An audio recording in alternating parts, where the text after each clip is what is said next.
জনতা টিভির সংবাদ শুরুতে জাতীয় পার্টির সল্লা ইউনিয়ন অফিস উদ্বোধন উপলক্ষে সল্লা ইউনিয়ন সহ কালিহাতী উপজেলার নির্বাচনীয় অফিস উদ্বোধন শুরু করেছেন ইঞ্জিনিয়ার লিয়াকাত আলী।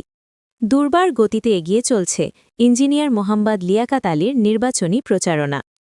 টাঙ্গাইল ৪ কালিহাতী আসনে জাতীয় পার্টি মনোনীত প্রার্থী ইঞ্জিনিয়ার মোহাম্মদ লিয়াকাত আলী আসন্ন ত্রয়োদশ জাতীয় সংসদ নির্বাচনকে সামনে রেখে অভূতপূর্ব উদ্দীপনা নিয়ে ছুটে চলেছেন মানুষের দ্বারে দ্বারে।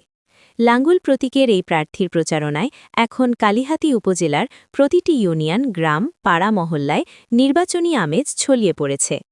সম্প্রতি তিনি পারখী রৌহা, বীর বাসিন্দা, কস্তিরিপাড়া, রাজাফইর, সিগনা নয়াপাড়া, বাংলা রৌহা, এলেঙ্গা পৌরসভা, নারান্দা বাজার, সহদেবপুর ইউনিয়নের পৌজান বাজার, সল্লা, দুর্গাপুর, যমুনা রেল স্টেশন, পাইকড়া, কোকডহর সহ বিভিন্ন এলাকায় ব্যাপক গণসংযোগ করেছেন।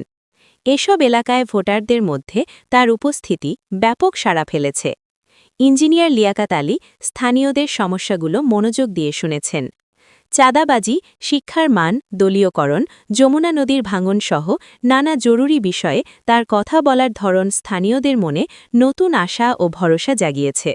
একজন দোকানদার ও বয়স্ক ভোটারের কথায় স্পষ্ট, মানুষের হৃদয়ে তার প্রতি আস্থা দৃঢ় হচ্ছে।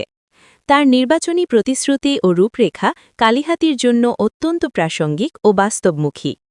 একটি আধুনিক বিশ্ববিদ্যালয় স্থাপন, শিক্ষা প্রতিষ্ঠানের মানোন্নয়ন ও শিক্ষার মান বৃদ্ধি, টেকসই ও আধুনিক সড়ক যোগাযোগ ব্যবস্থা, যমুনা নদীর ভাঙন রোধে স্থায়ী সমাধান।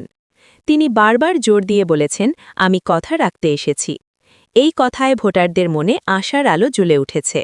লাঙ্গুল প্রতীকে ভোট দিয়ে তাকে বিজয়ী করার প্রত্যয় ক্রমশ বাড়ছে।